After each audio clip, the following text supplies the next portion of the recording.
Hi everyone, this is Editing Dani popping in. I just wanted to say thank you guys so much for all the support on the Swiftie Salon. We've just launched our Instagram, and if you are interested in watching ad-free videos, getting bonus content, seeing some guest appearances, even being a guest yourself, you can go ahead and head on over to our Patreon. I just wanted to caveat with these first couple videos that they look and sound like they were filmed on a potato. So I just want to thank you guys for giving us the grace. We are updating our studio with each video that we make. We're getting new mics. We're getting better video quality. So yeah, thank you guys so much again. I really hope you enjoy these videos. Hi, everybody. Hi. Welcome to the Swiftie Salon. I'm Emily. I'm Lauren. I'm Dani. We are so excited to be hosting our first ever podcast episode. Yeah! So, Made it out of the group chat. Yeah, it made it out of the group chat, truly. Here we are. Because this is just what our group chat was before. And we were like, hey, we live in Los Angeles. There's only one logical next step. We're going to start a podcast. We're going to become podcast hosts because... honestly, who isn't in this town anymore? Exactly. I was feeling left out. Yeah. So, we call this the Swiftie Salon. And I'd like to explain how I came upon this title. It's basically because I'm pretentious, but if you're not familiar, the Salon was a notably fringe cultural event in the Enlightenment period. So it's like a private social gathering where a mixture of guests openly discuss art and literature and philosophy, music, and politics. They're kind of closely associated with Paris, not exclusively, and they were mostly hosted by women, and that's what we are. So we're hoping that the Swiftie Salon will be a community for people to come together and discuss Taylor Swift's music, and strictly her music, and just, talk about all the themes and all the symbolism and the imagery and all the wonderful feelings and everything else that happens when you listen to a Taylor Swift song. So with that, why don't we introduce ourselves and tell these people who we are? Sure. Dani, would you like to go first? I will go first. I'm Dani. I have lived in LA for almost 8 years, and I'm originally from Detroit. I've worn many hats in entertainment, but currently the hat I'm wearing is I'm an executive assistant at a talent agency. Yes. I'm a theater kid. I'm a musician. I play piano and guitar, so you guys can call me Dani Swift if you want, if you ever so want. Speaking of, a fun fact about me is I have relative pitch, which is similar to perfect pitch. Yes. Okay. But relative pitch musicians can develop over time, whereas perfect pitch, I think people are just born with that. I don't know. But I love to bake. Watch movies, read, craft, hang with the girlies, and yeah, that's me. Yay! Yeah. Hey, all right. Hi, Dani. Hi, Dani. Welcome to the Love Swiftie Dani. Salon. Yes, Dani Swift. Dani's arrived. Hi, everybody. My name's Lauren. I did write a little something, so I'm just going to read it because I feel like that's the best way to get my nerves out, because I don't love being in front of a camera, but I'm doing it because I love these two ladies very, very much and wanted to be a part of this. So I'm Lauren, yet another creative who flocked to LA nearly 5 years ago to the day. Funnily enough, when we record this, it'll be 5 years on Monday. So, yeah. What day is Monday? March 3rd. March 3rd, March 3rd. 2025 is 5 years. I forgot that you moved to LA like 10 days before the COVID pandemic. Yes. So fun lore about myself, I suppose. I worked for a while, worked my booty off, decided 2020 was my year, LOL. Didn't we all feel that way? Didn't we all feel? We're like the roaring 20s, bring them back. Yep. Actually don't.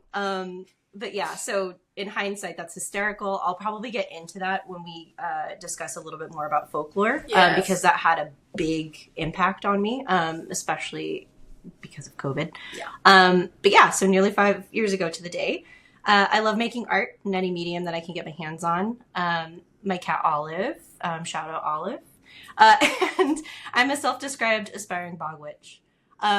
Think overgrown foliage, fog, quiet, and amongst tall trees. That's where you'll find me the most happy. I'm hoping to use my love of art to make a career in the animation industry. But until then, you can certainly be sure that I'm always planning my next creative projects. There's usually about 10 floating around in my head. It's just that part of my brain that never shuts off. And yeah, it goes without saying, but I listen to lyrics for the first time with my eyes closed if I can, and I'll interject during discussions with these two ladies with specific imagery that evokes for me. Sorry about it. It's just the way that I hear music. So I don't have synesthesia, because I know that some people might wonder. I don't have synesthesia. It's just something that happens where I'm like, ooh, that makes me think of whatever it is. So yeah, it's a little bit about me. Yay, Lauren! So I'm Emily. I am a professional writer and an aspiring cat lady. I mainly write in animation. I'm a screenwriter, but I also write poetry. I write prose. I love all forms and mediums of writing, and I'm currently learning songwriting for the first time, which is very exciting. So this is Emily Swift! Emily Swift!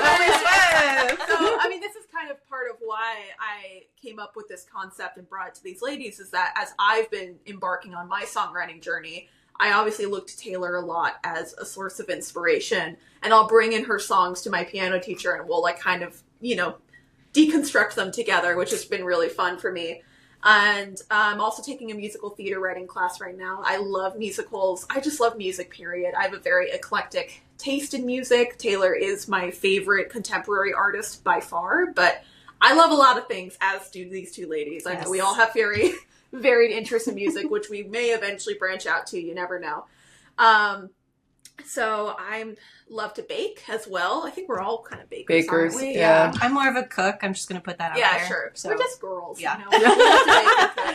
I love to read. I do love to play piano. I love to exhume my demons with my best girlfriends. And now I'm doing it in front of a screen. So it's going to be great. Using our Tay Jesus candle. Tay Men. A non-Tay Men. In a non-secular kind of way. So we're not a cold guy. Yeah. Despite what the masses say. So this is what I'm envisioning for this podcast, format structure-wise. And then we're going to talk about how we became Swifties, which we all have kind of different approaches to this. We do, yeah. But format-wise, there's a lot of lore going on here of how this came to be. What I'm personally thinking we're doing is we're going to move backwards through Taylor's discography. So starting with the Tortured Poets department and then moving our way all the way back to debut. That being said, we fear Taylor. So if she drops something, if she drops a re-record or a new album, we will break where we are to react to that, to break that down, right? Yeah. Yes. Yeah. But otherwise, no heart palpitating releases pending. We will just be going back in time. Mm-hmm. That being said, my longtime partner, PT, Paul III, but call him PT, is a new Swiftie, and in 2023 he started getting curious about what she's all about. So he's actually been reviewing Taylor in order from debut to Tortured Poets. He's still working his way through Tortured Poets. It's been a year. I haven't seen him in a while. If you guys see him, please let me know. I'm kind of worried. But he is willing to come on here and talk about his experience as a brand new Swiftie. So he'll be kind of moving forwards while we're moving backwards, a little last 5 years, if you will, timeline-wise. Yep. So that's the plan. That's what we hope to do. We love male Swifties, too. Yeah. We're just going to put that out there. Absolutely. We love curious Swifties. We love male Swifties. We love straight male Swifties. Yep. We love gay male Swifties. Yep. All of them. All Whatever. genders. You're all welcome. All levels of Swiftie loyalty. We got them all here. Yeah. So, Dani, why don't you tell us how you became a Swiftie? Okay, so I'm going to keep this short because I'm sure all of our stories could be its own podcast. I could go into this whole thing. So I discovered Debut in 2007. So a year after it came out, as we all know. I borrowed it from my friend. So I was in 5th grade at the time. I was pretty young. And so 5th grade, 10 years old, borrowed it. And I put it on and I listened and I skipped Tim McGraw because I was like, this is boring. I'm 10. I don't need to listen to this. Who's that? So I was like, skip. Anyway, ew. And then the second track came right in with dun dun dun dun dun, and it was it's Picture to Burn. And I was like, she's talking about state the obvious. And I was like, oh, I'm done. I'm going to my window and pretending I'm in a music video. And it's the most dramatic song on that album, I think. And I loved it. I fell in love with it. Speak Now was my first tour. And I saw it in Detroit at Ford Field. And I saw Haunted and fell in love. This is far into the concert, but I was like, I don't know, I'm in love. Like I saw that performance. She was so dramatic. She was so like, she was wearing this like red like dress with these like straps, and it was just so theatrical. There were violins. I mean, it was so awesome to watch. And then she did Drops of Jupiter, and I was into really old music at the time. You were at the show where she did Drops of Jupiter? Yes. Dude, that's really cool. And core memory. And I was like, who is this girl? I love her. Who is she? I fell off during Red because I was going through. We find this controversial. The poppy songs was not it for me. The poppy breakups was not it for my 14-year-old self. I was going through bullying and parental trauma and you changed, Taylor. And puberty. I just did not want to deal with Red. I wanted to deal with angsty shit. And then I came back during 1989 and never left. Yeah. And I've been around for pretty much all the Midnight releases since, and just been more and more obsessed as each new project has come out. So what has attracted me to Taylor the most is I love to point out the vocal layering. It, like debuting all the way back to maybe Fearless. I mean, there's some background vocals in there, but like Speak Now, I started noticing them. Mm-hmm. So I'll probably point out a lot of things about the layering and, being a musician, probably a lot of music production. Nice. So my take on a lot of her songs will come from that point of view, aside from our writers and our artists here. So yeah, that's my story. Beautiful. Thank you for sharing. Yeah. I had more to interject about. I forgot. Haunted? It might have been. No, it's Drops of Jupiter. Yeah. Okay, great. PT, my boyfriend, has a Kick-Ass Covers playlist. That's like very coveted thing in our circle of friends, where if he loves a cover of something, he throws it on there. And Drops of Jupiter, covered by Taylor Swift, is on that playlist. And we love it. Deep lore about PT that I'm learning today. Yeah. Yeah. Love it. Right. What's your story? Yes, go Oh my on, gosh. Lauren. Okay. So I want to preface with, I'm the eldest of the three of us here. Not significantly. Not significantly. Two and two. Yeah, we're all like By the way. 2 years. I'm in the middle, right? Yeah. I'm 2 years apart from. Yes. Yeah. She's the middle child. I am I'm the middle. oldest. At She's last, the baby. I've always wanted to be. I know. So I need to preface with that because I feel like I was definitely like kind of in my formative years, but past my formative years, I had kind of lived a little bit more life when these like deeper albums started coming out. So I feel like I felt them a little bit more because I had lived a little bit more life, maybe.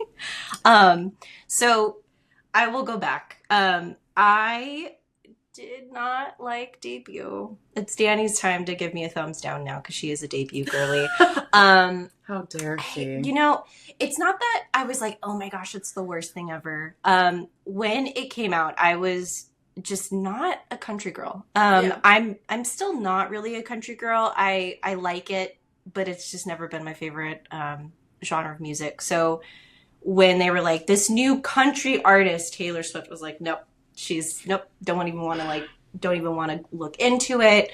Heard our song and was just kind of like, yeah, all right, she's cute, and she's at that point, she's always been a couple years older than me, but I thought it was cool that someone just a couple years older than me was doing so well and blowing up so quickly.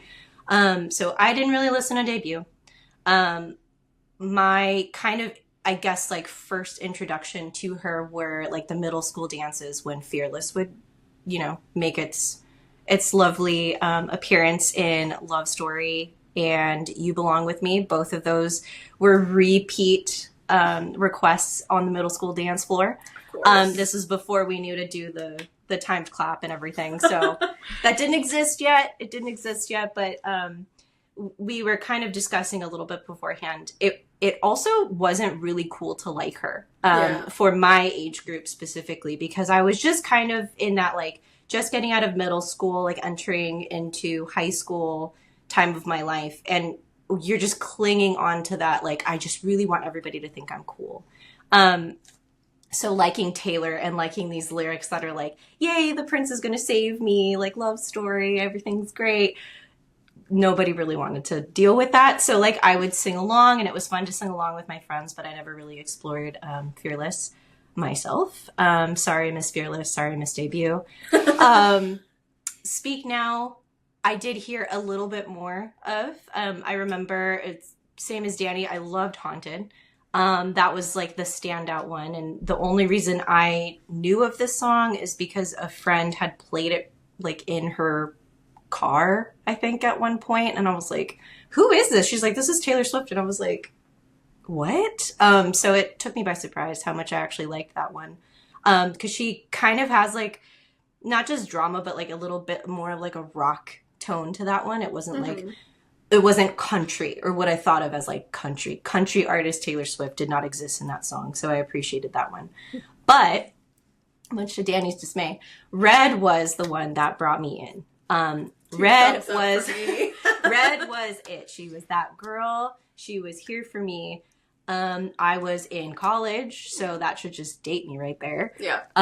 Is that really date worthy at this point? That makes me so honestly, sad. Oh no, college was a long time ago. College was a long time ago. Yeah, and I think about, well, that's just a side tangent. But sorry. Yeah, college is a long time ago. Damn. But yeah, so I was in college, and I remember like listening to the original All Too Well version of All Too Well, and really like kind of stopping dead in my tracks and being like, holy cow, like this girl is like actually storytelling. She has something to say, and it's not just my boyfriend's really cute. Yeah. I love him. Everything's a fairy tale. She was like, no, let me like hit you really hard with these lyrics. And I literally ran out to my local Target and like bought it that day.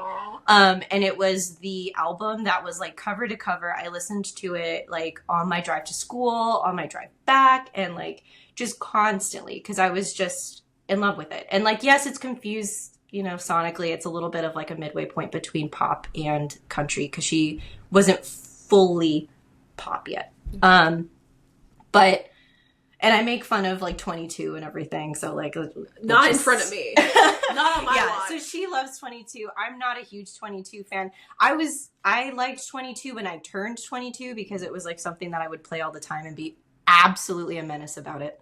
And I got to play it kind of last year because I turned 32 last year. 32. Yeah. Wiley did this on the tour in front of Taylor.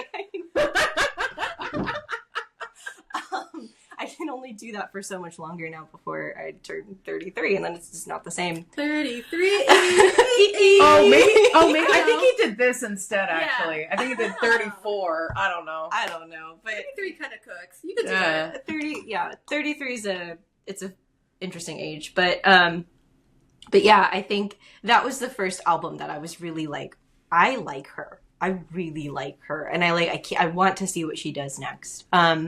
So yeah, I was obsessed. I was like listening to it all the time. My parents were like, what the hell? We thought you didn't like her. And I was like, I like her now. I don't know. I can't say that I don't like her. So I've been hooked ever since. And I mean, I have like a little note here that just says, I've enjoyed all the fun and fanfare that happens with every single release now. Mm-hmm. It's really fun. It's almost like a national event, it feels like, especially here in LA. I feel like we're the entertainment hub. So like we have things like the Tortured Poets pop up, and we have listening parties, and we have like silent discos that are Taylor themed all the time. And obviously I didn't have that until I moved to LA, but now the world is at my fingertips in terms of, the Swiftie community that does exist here and honestly anywhere, which is really great. I mean, it all just kind of like came to a head when I got to see her for Eras Tour. And yeah, I got to like actually see Red performed, which was like a full circle moment for me because I was like, oh my gosh, I've like this is the album that like I was so obsessed with. And we'll talk more about Eras Tour at some point, but it was just really cool to be like living out like different, you know, no pun intended, different eras of my life at Eras Tour with her. Yeah, totally. Yeah. So that's my deal. Yeah. Very nice. So I've been a casual fan of Taylor's and then a more dedicated fan, just kind of in and out over the years. I downloaded our song onto my iPod Nano. If that puts you anywhere. Shout out to the iPod iPod. Nano. That was Yes, the best she was a real one. Oh my god, she was so cute and little. I loved her. So that must have been 2006. Maybe 2007. Right. And I loved that song, put it on repeat. But like Lauren, I wasn't much of a country girly otherwise. Like, I still to this day don't really seek out country. But when I hear it, I'm like, yeah, that's good. Yeah. I'm cool with country. It's cool with me. And then a full-fledged Swiftie of varying degrees since 2014. So, like, prior to that, I would, like, scream sing the Taylor singles. Like, I loved You Belong With Me and Love Story. Like, I had You're Not Sorry and 15 on my iPod, which were kind of deep cuts from Fearless. But, like, I didn't really check out the full album. I don't know why those two. I think 15, I was like, I'm 15. This is about me. Like, She wrote it for me. And then You're Not Sorry. I love any dramatic, like, I've been wronged and like you don't have to call, like I'm mad at you. Like, I love songs like that. So I don't remember how I discovered it, but I loved it for that reason. And then Red came out when I was in college. State of Grace was the song for me. I would listen to it on repeat. I also loved 22. Somehow All Too Well, like, again, the album itself kind of sailed over my head. I didn't really check it all out. So All Too Well came into my life, I think, towards graduating college. Okay. And then full-fledged Swiftie happened in 2014. I had just gotten back from studying abroad in Edinburgh. I was very, like, homesick for it, for lack of a better term. I was kind of depressed about being back in Southern California. I was dealing with, like, not, I wouldn't call it a breakup, but like let's call it a Jake Gyllenhaal-esque situation that was just like really difficult for me to process. And 1989 came out and I heard that it was kind of about like celebrating being single and like having your girlfriends and like living the city. And since I was back in the city, I was like, I'm just gonna buy it. I bought the album on a whim. I went to Target, I bought it, put it in my car, and then that was it. Like, I was just back to front, loved that album so much. As you should, Yeah, queen. yes, and from that point on, I was like, I'm going to listen to all of Taylor's albums. Now I understand she is an album artist, and I need to put some respect on that. So, in the 10 plus years that I've been firmly dialed into Taylor's career, I, like much of the rest of the public, I've had a lot to say. If Taylor were to bet that I think about her music, she would be right. I do think about it a lot. So I'm excited to do this now. So yeah, that's kind of my Swiftie journey. Yeah. I had a question for you. Yeah. Did you ever see the performance from the Fearless tour of the mashup of You're Not Sorry and Apologize by One Republic? Oh my that god. she did on the piano. I don't think I I feel have. like I've only seen a snippet of that one. She was like, it's too late to apologize. It's too late. And then she goes, and you're not sorry. Na, na, na, na, na, na, na, na. And it was, oh my gosh, that it's so sounds good. I have to nice. show you the video, but Yeah, I'm sure I'd we'll love to see circle that. back. Yeah, I mean, Yeah. with We concerts, will. I'm so envious you got to see Speak Now. Crowds and loud noises have always been a problem for me. So, but during the pandemic, I kind of had this moment of revelation of like, if live music ever comes back, like my great grandmother would talk to me about seeing Frank Sinatra live at the Hollywood Bowl, and you know, just amazing things like that. And I'm like, Gosh. I realized I need to get to the end of my life and can say that I've seen the greats. Yes. And Taylor, to me, is our generational great. Yep. I also really want to see Beyonce, but I did not get Cowboy Carter tickets, and I'm really sad about it. She's but really fun live. I'm just gonna put that out there. I I saw mean, her how for could Beyonce and like her on the run tour with Jay-Z. We've seen that. Oh! I don't love Jay-Z personally, but I was here for Beyonce. Yeah. She did what was it, Partition, and I was like losing my my God. mind. So It was good. so good. So Yeah. that's So just a good. side tangent. I mean, the Eras tour is going to be like as if you almost, the equivalent, like you said, of seeing Frank Sinatra or Yeah. Elvis. Yeah. If your grandma Beatles, says too. the Beatles, Yes. if they say they saw a Beatles live or Elvis live, I mean, Mhm. it's going to be, It just, that's where the grandkids. production, the scale, the cultural moment, the fact that it captured such an impressive discography, the friendship bracelets, which I know were a thing with raves, but have now become like ubiquitous with any event in general, any fandom. Yeah. There was just so many things about it that, say what you will of how Taylor compares to the Beatles as far as like chart topping and records and things like that. She really is our Beatles of this generation, in my opinion. I know people can push back on that, but like, I don't know. I don't know anybody else in our generation who compares. It's in the numbers. Yeah. It's in the numbers. Yeah. If people have something to say, go look at the numbers.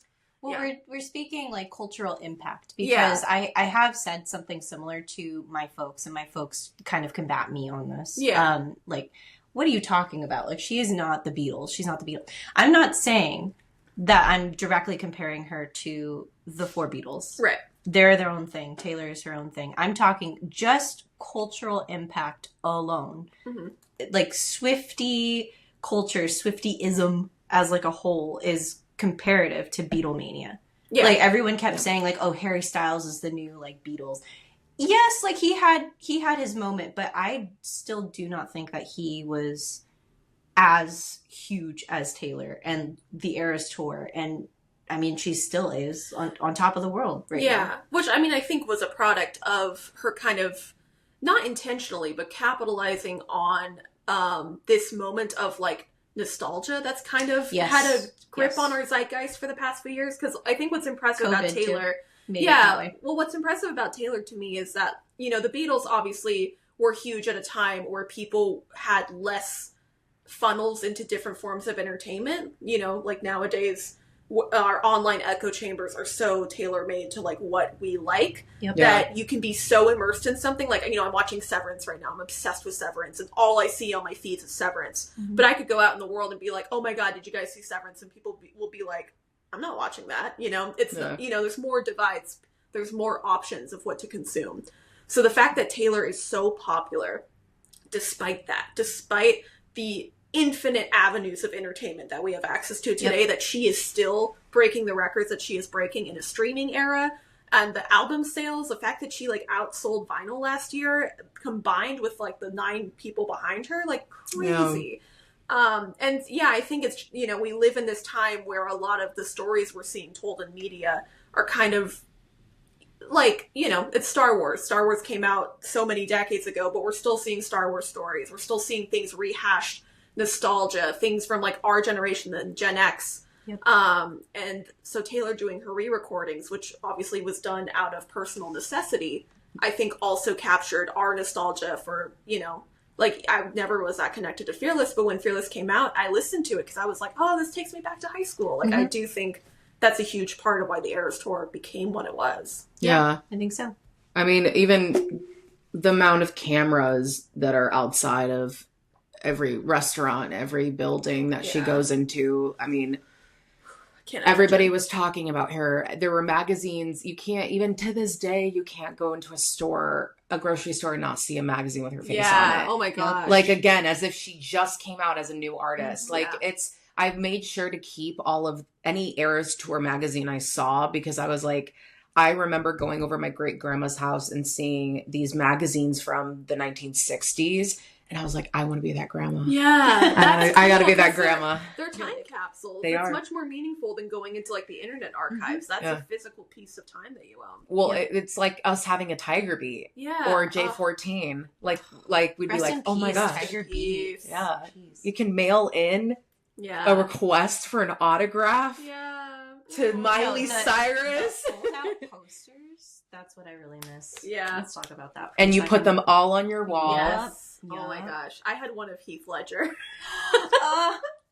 As you should. As I should. As you should. Oh my god. Yeah, we had the Zac Efron. Yeah, I was gonna say Zac Efron. I always had my pop girls, Gaga, Katie, Twilight. Yeah, Jonas Brothers. Robert Pattinson for sure. For sure. Taylor Lautner. Yeah. This is not fully Swift related, but I ever talk about the time that Robert Pattinson surprised or crashed our screening of the Batman? Oh. I'll tell it really quickly just because it's so quintessential Robert Pattinson. 13, 14-year-old me is screaming. Oh my god. Yeah. Because here's the thing. Up until that point, I was like, Robert Pattinson, be my roommate. Like, be my platonic buddy comedy roommate. I feel like we would get up to such wacky hijinks together.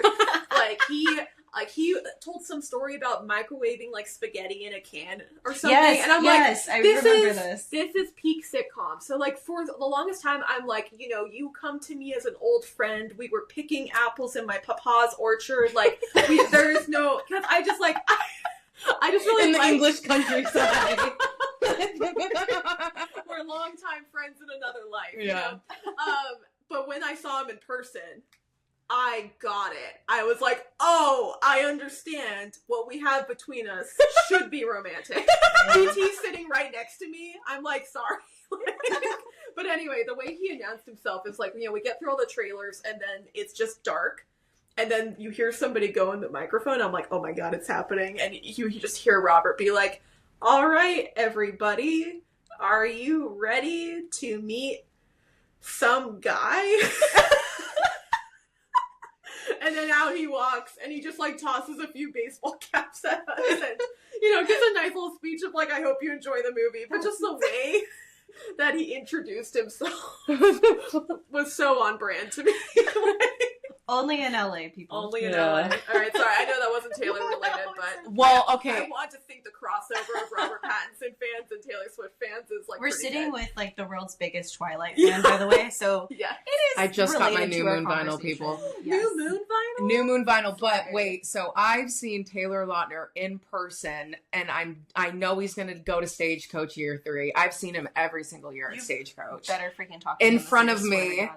With his wife. She texts me every time, and I'm like, are you saying hi? She's like, no, I can't bother. I'm like, girl. Yeah, the first year my friend took a photo with him, I was too scared. I wimped out. How dare I? I cannot believe I let my inner child down.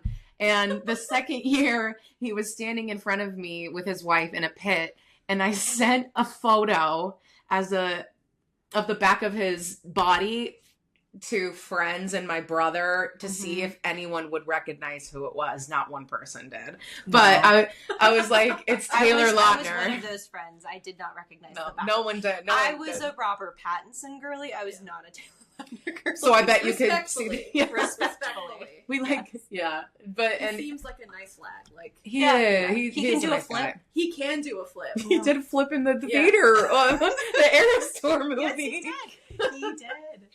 and he did a flip on the stage, like Yeah. in front of Taylor. That's Like, Taylor Lautner. he did one in the He's music always video. doing flips. Do you think he's just like constantly auditioning for Spider-Man? He's like, just in case they're watching. Well, so he's like I don't remember how many black belts he has in like Taekwondo, but he has like multiple black belts in Taekwondo. I think I remember reading this. I'm so sorry to the Twihards who I may have offended with that incorrect information, but I remember reading that was a thing, and I was like, So that's how cool. he can do the flips. That sounds about right. It's all the black belts. It's all the black belts. They're all tied to him at all times. They're just They give him suspending him in the The air. power of the flip. More from Taylor Lautner when we get into Fearless. Yeah. And speak now. Oh no, speak Yeah, now. Speak now. Speak now. Yeah. Oh shit. Wow, fake fan. I know. So Dani's not on the podcast. Yeah. Yeah, all right. It's nice having you. Should we talk about our album rankings? Let's do it. Okay. So we have our favorite vinyl with us that we will Yes. hold up to reveal to the camera, and then we'll say it aloud for people who are just listening. They cannot see what we are doing. Do we start with that right now? Yeah, Let's we're do gonna it. all go at once, right? Yep. Okay, you ready? So our era and favorite album is If You Didn't Tell by the Cardigans. And the Cardigans, yeah, you one of our know. favorite album Cardigans. Yes, we are. You can't So- see my stars, but they're on there. For those of you on the podcast listening, myself and Lauren are holding up Folklore, specifically the In the Weeds vinyl variant. We both have one because Yes. it's our favorites. Yes. And then Dani is holding up Midnights, but the jade green pressing. yes, Yes. I love Midnights. I cannot wait to talk about it. I will go into all of my thoughts then Can't wait. because I'm holding them back. Yes. Honorable Very mention. Yes, Long Pond. That's the back. Yes, Long both, Pond. both of these vinyls Yes. PT actually got for me after much scouting because I didn't have a vinyl player when Folklore came out, so Yes. I missed out. But, yeah. Yeah, I will get into my folklore lore. Folklore. Folklore when we get to that Yes. point in our podcast. Yes. But yeah, these are both tied as like my favorite records Yes, in same. my like Taylor Swift collection. So good. So yeah, I had to bring her to show her off. She's beautiful. She is beautiful. She's beauty. She's grace. She's going back on my lap now. She's Miss Americana. She is Miss Americana. Yes. We are all proud owners of And- Long Pond Studio Sessions. I just want to point out I'm wearing the Folklore album patch cardigan. Yes, And then, I have my The OG. the Taylor Swift patch one. Yes. Yep. Which, oh yeah, and Danny's wearing. I'm wearing the Midnights Yes. Yeah. from my Midnights girl. Just quick lore, this cardigan, the Folklore album patch, came into my hands quite accidentally where I was having dinner at my dad's high school girlfriend's house. And it was cold and she was like, let me bring you a sweater. And she brings out this cardigan. Of all the cardigans. And I was like, how do you have this? Why do you have this? Oh my God. And she was like, do you want it? And I was like, yes. So she just let me have it. And insane. I wear it so much. So shout out to Leslie. I adore you. You are quite For such a bringing the cardigan. Incredible. into my life. Yeah. Incredible. Yep. Yeah. Yeah. So that's our favorite albums. Should Yes. we just go around and say like Should we go like backwards, like least favorite? Well, no, we just revealed our favorite, I suppose. Yeah. I think we want to preface to, This was incredibly hard. this was Let me hard. just start that first. Yes. And I put it in order of what I listened to the most and what I listened to the least. This is pre-Tortured Poets. On purpose, we're doing pre-tortured poets. Yes. That will be Yes. the first one that we're diving into. Yes, Tortured Poets will not be on our Yep. list. So So- we're pretending that we're still in that timeline. Yeah. Yeah, we love every album Yes. in its own way. We love, or if not every single song of every single album, we still can appreciate standouts. every album. Mhm. So we don't hate Yes. any albums. But so yeah, I mean, I'm happy to start. Yeah, before you start, Yeah. I just want to do one more caveat, which I feel like is a caveat we'll do a lot throughout this series, which is just, as a reminder, these are all our own opinions. If my least favorite album is your most favorite album, I think that's wonderful. I'm not offended by that. I hope you aren't either. If we differ in opinions, I know the three of us will have differing opinions, Yes. especially once we get to Red. Yeah. Oh, Red is going to be the episode to tune in It's for. gonna guys. be controversial. Yes. So we're gonna And fight. Midnights. We will be seeing Red when Maybe. discussing Red. Yeah, we will see Red movies. Yeah. Which I think is what she would have I think wanted. probably debut is going to be my... Oh, yeah, you're going to have honestly, to fight. yeah, You're you're going to have to fight. Yeah. We'll have our friend's husband come on the podcast for Yes. that one. He is a debut Girly. girly as well. Yeah. Yeah. It's my favorite part of his lore. Mine too. So, yeah, so I mean, all this to say, like, we obviously welcome discussion and we hope that you will tell us what your favorites are, what albums you don't resonate as much with, or just any thoughts you have about the opinions that we're sharing. Like, we definitely are welcome and open to the discourse and the discussion, Yeah. Yes. as long as you're cool about it, because I promise Yeah. we will always be cool about it. Yes. Keep it friendly Yeah. in the comments. Yeah, guys. this is fun. This is just for fun. This is fun. We love Taylor. We love her music. Yeah. This is what it is. So yeah, Dani, let us know. What are your favorite albums? All in right. order? Album rankings, pre-Tortured Poets department.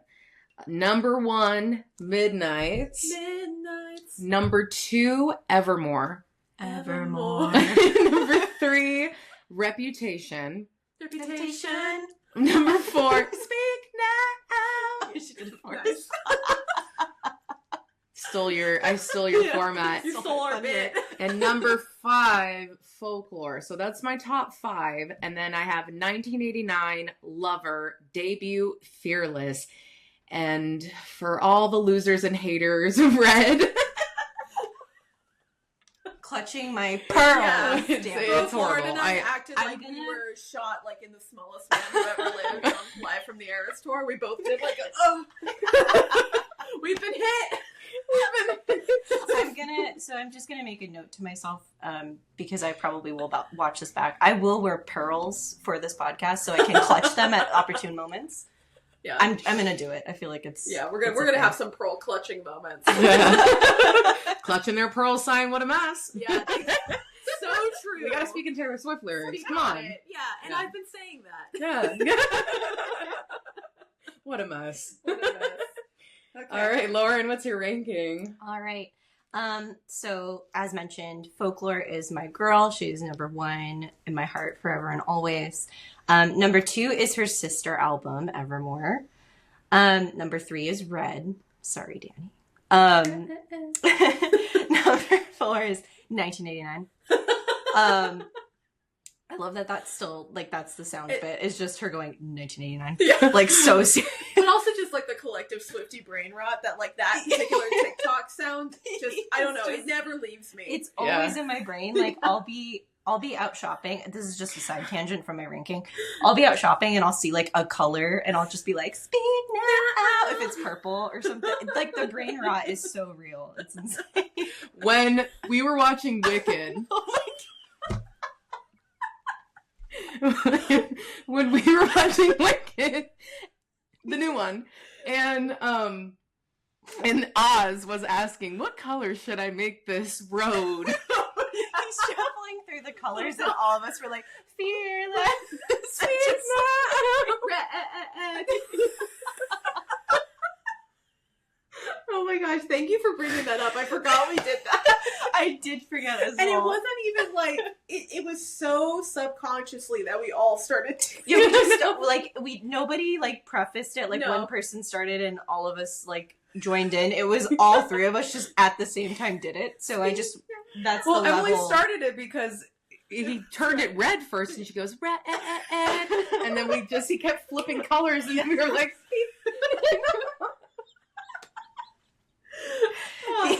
the specific, like, color order of, like, albums, I think is, like, pretty incredible too, just from, again, like, from, like, an artist perspective. Sure, that yeah. I see, like, that order of colors and I just immediately recognize it as, like, her, like, album Taylor Swift color discography. theory. It's insane. There's a It's- mini episode. yes. So, yeah, if you guys want me to go into what I got my degree for, sure. Okay, so back to my ranking. So number 4 was 1989. Number 5 was Reputation. So that was my top 5. Again, Folklore, Evermore, Red, 1989, Reputation. Midnights is number 6. Lover, number 7. Number 8, Speak Now. Number 9, Fearless. And Debut is my number 10. Yeah, that's how I feel about that. Yeah. Again, like, it was extremely hard for me to place these. I think Debut is at number 10 still, even though one of the, like, most well-known Taylor songs was our surprise song at our Eras tour. Yeah, she did our song. She did our song. In full. In full. Well, yeah, this yeah. was the U.S. This was during the First US filming. Yeah, For the LA Night eras. 2. Yeah, LA Night 2. Yeah, so, like, so that song is, like, it's special to me now, like, more than a lot of songs, just because that was, like, one of our surprise songs. But it's still, I don't know, I still don't visit Debut as much as the rest of the albums. Debut and Fearless, kind of hand in hand. Like, I don't visit them that much. I will, though. It's not disrespecting them or anything. But, yeah, I just want to put that out there, because I know that there's Swifties that ride hard for Debut. And as they should. I love you all. Yeah. I'm so excited that, like, you know, she brought back our song and that you got to see it in the movie. Yeah. I just want to say my little piece about Debut. Yeah. All right, so my rankings. I will say the middle section, I think, changes a lot. I definitely go through phases where I'm more into one album than the other. I would think my top 3 pre-Tortured Poets are pretty locked in, but we'll see what happens after Tortured Poets. And I'll give some more caveats once I go through it. So, number 1, as we said, Folklore. That's my girl. Ride or die. Always and forever. Number 2 is Red. Number 3 is Evermore. So Lauren and I kind of switched that. So yeah, Folklore, Red, Evermore. Then 1989. Then Lover. I love Lover. I'm a Lover girly. Then Reputation. Then Speak Now at number 7. Midnights at number 8. Fearless at number 9. Debut at 10. So my caveats for that, again, I was not as much of an album girly when those albums came out, meaning Debut and Fearless. And I think they're fantastic albums, both of them. Debut especially is incredibly impressive for someone of Taylor's age at that time to write like that. Like, even just the way Tim McGraw opens her discography, like, she's already telling a very succinct story. like I appreciate these albums a lot. They Mhm. just, as far as what I reach for and what resonates with me the most, they're further down, but that doesn't mean they aren't fantastic. Yeah. Yes. Yeah. So we're also going to toss out some favorite songs, right? Yes. Yeah. Pre-Tortured Poets Department.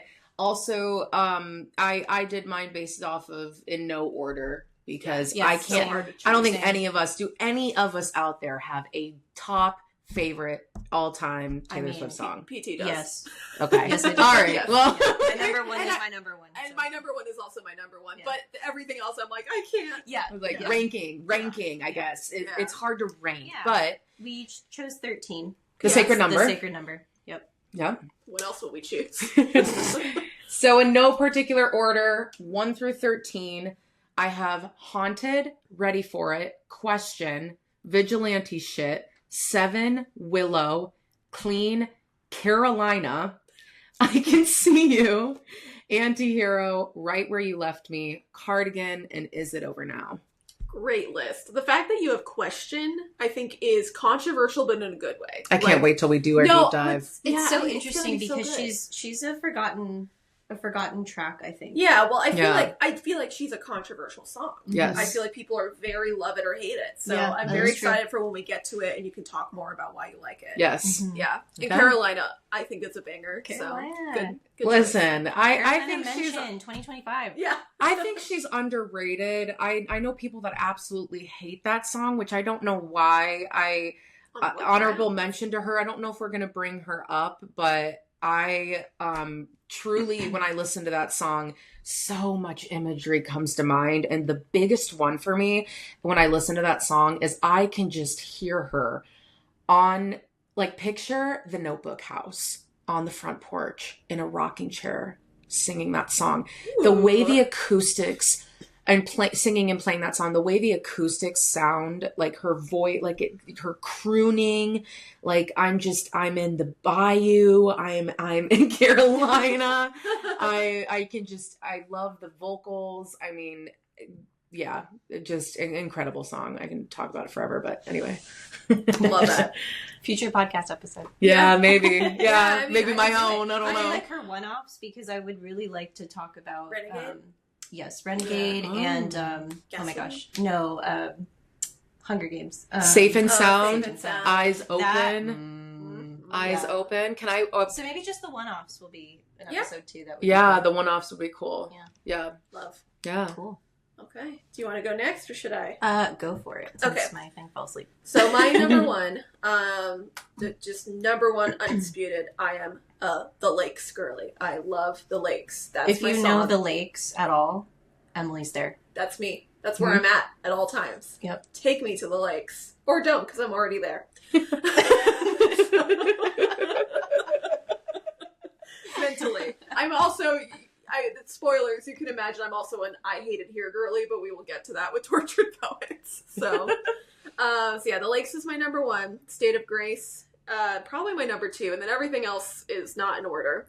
I'm a big Clean girly. I love Clean. Clean is very Yes. personal to me, so that's up there. My Tears Ricochet, Holy Ground, August, Getaway Car. Oh my god, I live for Getaway Car. You're on Your Own, Kid. Blank Space, Cowboy Like Me, Cruel Summer, All Too Well, any version. I love all of them. And The One. Yes, Nice. beautiful list, Thank beautiful list, beautiful girls. Good choices. Good choices. Okay, so mine, my number one of all time Taylor Swift song. This was like the easiest. Like I'm just gonna put it on my list. Was "Invisible String" off of Folklore. That is my favorite song. I cannot listen to that song enough. It gives me hope. Aww. And yeah, as a single girly out here in these streets of LA, it gives me hope that my invisible string is somewhere. So I believe. I believe. I believe in Tayman. Just bringing the candle back. So yeah, that's my number one always. Again, the rest of these songs are just my favorites. And they were changing so much. Like we have like a shared document. I want to just preface this that we were just adding notes in, and I just kept going back and changing because I was like, no, wait, but what about this one? What about this one? So hard. It's very difficult to narrow it down to 13. So I have This Is Me Trying, Beautiful. Holy Ground, Yeah. You Are in Love, The Archer, Gorgeous, specifically because of the triangle. It is my dream It's so good. to like walk into a club with a triangle and just ding, like with that happening like around me. I think that would be good. hysterical. I think there was like a TikTok of somebody that like did it, and it was I think so some funny. people would do that at Rep Tour. They would bring the Oh my triangle, God. which like I wish I I kind of missed the boat on that. oh man, Yeah. it's so funny. So I'm a triangle fan. So Gorgeous is on here. Haunted, as we've discussed. Willow, because I'm a witchy gal. You are a witchy gal. The Lakes is on here as well. The Yay. Lakes is beautiful. Happiness. And I have this really long acronym, so I'm going to use its full government name, All Too Well, 10-minute version, Taylor's version from the vault. It's just this Full long government acronym. name. It's so good. You were cooking with that, Lauren. So it's full government name. I absolutely love the 10-minute version. It brought me to my knees, metaphorically Oh my God, and me physically. I was a mess Yes. when I heard that song for the first time, and those additional bars are insane. Yeah.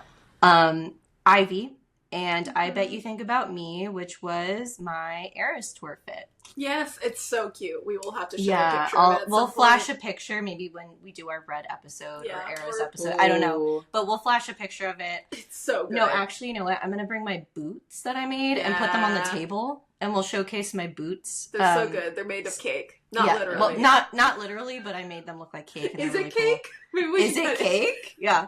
Just try to cut into it with a Yeah, knife. we'll cut into your Um, cake boots and find out if it's cake.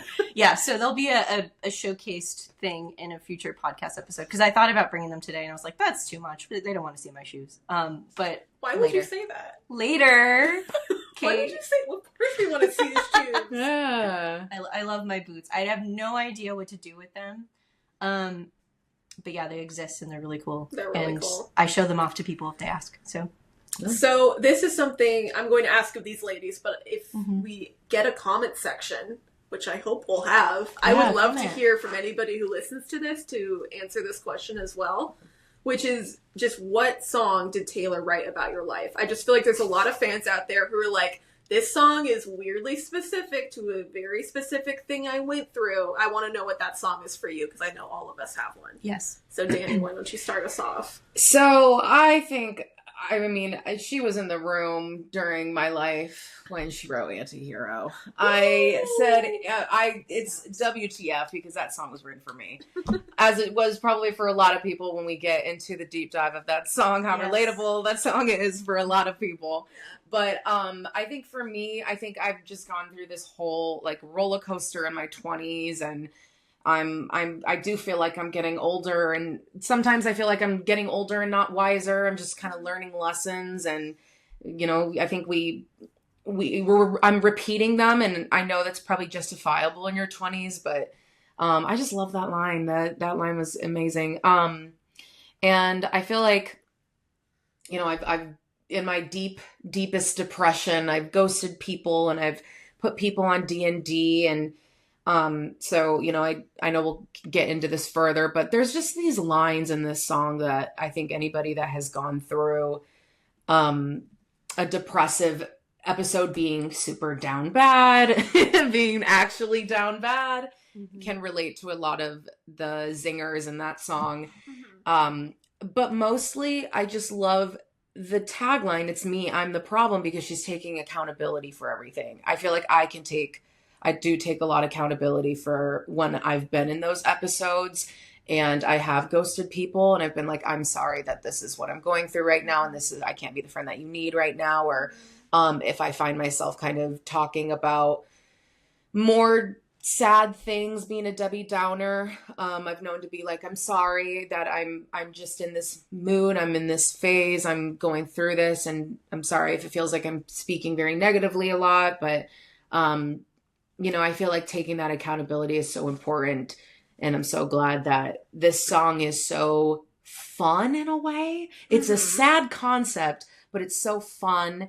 And it's very dark humored, sarcastic, and I don't know, that's me. Yeah, It's I mean, just me. the anxiety in that song, but also just like how poignantly it describes feeling like you're too big for everybody else. Because obviously Taylor's talking about her celebrity to some extent, But I think a lot of people connect with that because I think we all ask ourselves, am I being too much? Yeah. Mm-hmm. Yeah. Am I talking too much? Am I doing too much? It's amazing how she can take, she has a life unlike any of us will ever lead, and yet she continues to write things that we all connect with. Yeah. Yeah. Good choice. Thank you. Cool. Well, I already talked about All Too Well 10-minute version, but, well, briefly. So I will talk about my love of This Is Me Trying. That was the one that hit me the hardest. And just a little bit of context. Like I said, 2020 was a year for everybody. Why? What happened? Oh my God. No. Oh my gosh, what happened to you in 2020? I mean, these two ladies were very sweet and they know all about it. But and weirdly enough, I did not know them in 2020. So now they've like helped me deal with the trauma of 2020 here in the year 2025. That's what we do. We exhume our demons. Yes. Through this wonderful music and everything. But This Is Me Trying. So I had gone through, just to shorten the story very quickly, a very, very difficult breakup. I'm not even kidding. 2 days before lockdown happened. And I had moved here knowing that person and like his basically group of friends were kind of like my anchor in LA. And it all got taken away from me. And then we went into lockdown. So I was stuck. And, when Folklore came out, I remember specifically going on a walk to listen to it for the first time because I was like, well, she's in a forest on the album cover. I should go walk in like the wilderness somewhere. So that's what I did. So I got the true Folklore essence like in my body the very first time that I heard it. And This Is Me Trying was a standout just because I, in this breakup situation, was blamed for the breakup. It was my fault for not doing this. It was my fault for not doing that. And so much of This Is Me Trying is her, I think, just like begging this person that she's singing to. It's just the pathological people pleaser thing. Like she just wants these people to love her and like wants these people to show her as much affection that she's showing them, and she's just never going to get it. And that was, to me, I guess, the hardest part of my breakup was like actually learning that the love that I had put into that relationship was not reciprocated back in the way that I thought it was going to be. And to have it just ripped away and not have any sort of context other than, quote, it was my fault, was really awful for me to like deal with by myself. And there's like the last very exasperated, like, at least I'm trying, that she does at the end of that song. And I'm like, that's what it feels like.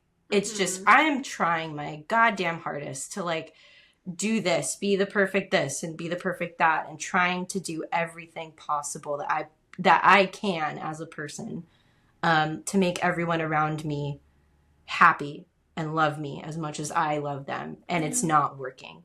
And I just remember it just was like, oh, Taylor, what the hell? Yeah. So yeah, that one, I said, song that Taylor was living in your house for when she wrote about you. And that it felt like she was like, ooh, girl, okay, I'm gonna write you a bar real quick. And then she just spit out, This Is Me Trying. And that's my song. I think that's so beautiful because, and I think speaks to what is so wonderful about Taylor's writing is that I know she's kind of talked about This Is Me Trying as a bit of like addiction or depression or like, someone who's trying to get better. But their better maybe isn't good enough for other people. And even if that's not one-to-one to what you're going through, you can still resonate with it so deeply because those feelings of like, I'm doing my best here. I'm really trying. And I feel like my trying is not enough for you. That's universal. Even if you're not specifically going through the things that are more explicitly mentioned in the song, it's still so resonant. And like, I think a lot of people who struggle with mental health or just feeling like they're really putting their best effort in and feeling like they're still falling short. Like that's just, it gets me in my gut. Yeah. Beautiful song. I like to cry, guys. I do so too. You'll notice probably with like the songs that I mentioned, I like a good cry song. Yeah. So yeah. I'm a Cancer sun, and Dani and I are both Scorpio moons. So I'm a Pisces moon. Yeah, Pisces. And water moons. Yeah, water moon, and then I'm an Aries sun. So I'm just the total. We have a lot of I just need to cry it out. I'm an Aquarius sun. too. Yeah. Well, a lot of That'll come water up. and some fire. Yeah. So, I'm sorry that's your song, but No. it's a great choice. It's a sad song to have be my song, but Yeah. I was like trying to choose like a more upbeat one, and I was like, they all relate to us in some Yeah. way. That's the thing. There's They something all really- relate, but this one in particular, I just every time I hear it, there's times where I can't listen to it because Yeah. it brings me back to that like place of just being like, oh my god, like I can't do this right now. Yeah, I completely So, understand that. yeah. So, I mean, I have a couple I want to talk about. The first one's just kind of funny, and I've both Dani and Lauren know this already. Right Where You Left Me from Evermore. I was broken up with in a restaurant when I was 23, and the guy told me that he met somebody else, and it took me a while to get over it. So just the fact that she has a song about somebody who got broken up with in a restaurant when she was 23, and the guy met somebody else, and it took her forever to get over it, I was like, well, this is spooky. Like, a little You're like, weird. help, I'm still So at the the restaurant. Yeah, like, wait a minute. Like, was she there in North Hollywood? Taylor, let me know. So, I I mean, joke that she Am I the was girl sitting- she's talking about? I joke that Taylor was sitting like a table over, and she was like, write that down. yeah, write that she down. was like, Yeah. oh my god, this is embarrassing. She's like, this girl is humiliated. Shit. And we know she would be hardcore staring. Yeah, but I mean, she did, she really captured that feeling of like, I was so blindsided, and the girl in that story was so blindsided and felt so frozen in place by it. So that was crazy. Like that's crazy work, Taylor. I don't know how you did that. I can talk about the lakes. I think I want to talk about Mirror Ball actually, which is something I don't mention as much, and I think I will yap so much about the lakes when we get to it. Can't wait. Yeah, Mirror Ball is obviously like it's kind of a song about Taylor's celebrity and feeling like the desire to entertain even when there's nobody to entertain in COVID times, right? But I really connect to it because I also resonate with the I've never been a natural, all I do is try. Yeah. Like that I think speaks to a lot of people, relate to that line. But also just this notion of like, I feel like I am not somebody who can be valid if I'm not entertaining the people I'm with. If I'm not happy and bubbly and joyous and sparkly and like I don't feel like I belong in a room if I'm not doing that for the people in that room. So I like the notion of Mirror Ball a lot, and I connect to it a lot because it's like as a writer, like I will be very vulnerable. I will talk about my darkest demons to anybody who wants to listen because that's like my calling is I'm sorry. I got a frog in my throat. Let me take a sip of water.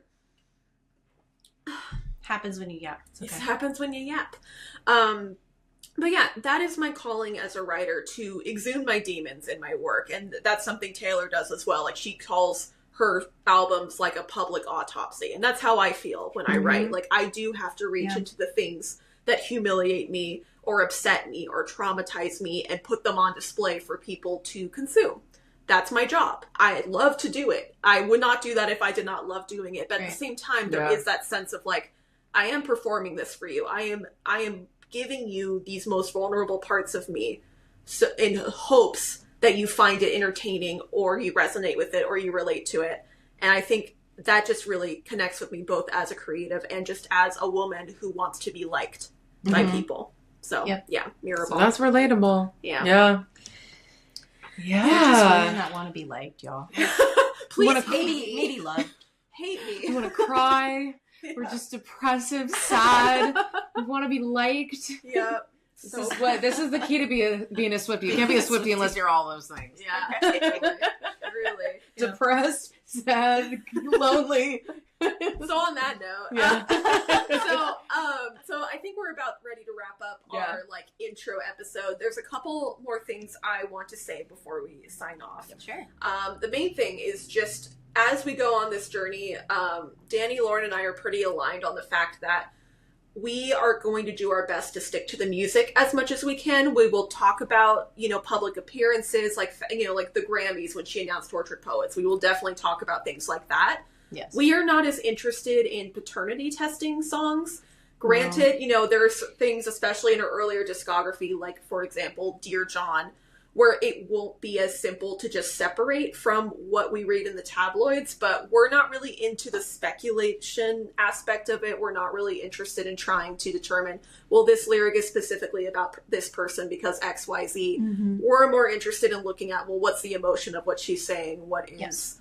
Yeah, the meaning behind it. So just keep that in mind. If that's something you like to do, by all means, that's not something we're really going to be doing. No, or like trying to find Easter eggs about like Rep TV debuting or any of that. We're exhausted from that. We're tired. We're tired clowns. If you're looking for... I've retired my clown nose at the moment because I'm just kind of like, you know what?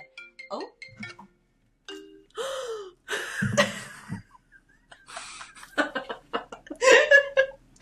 Yes, Easter eggs. Clown nose Yeah, retired. so Clown Nose is retired. It's not that we're not excited. It's just there are so many discussions about this woman and her work and her life and her relationships and things. We don't need to be another one of those people. Yeah. There's a lot of that out there. Yeah. You can find it. I'm sure you can. If you're really curious. Yeah. I'm certain you can find it. Okay, well, I think that about wraps up our first episode. So thank you for joining us. The Swiftie Salon is a space to channel the endless thoughts we have on Taylor's work by taking a look back through her lyrics. Like the salons of the Enlightenment period, we hope this can become a space for Swifties to gather, talk about the music, share in how it relates to our lives, connect with others from all walks of life, and build a loving community. So thank you for being a part of that. Thank you, guys. Bye. See you next episode.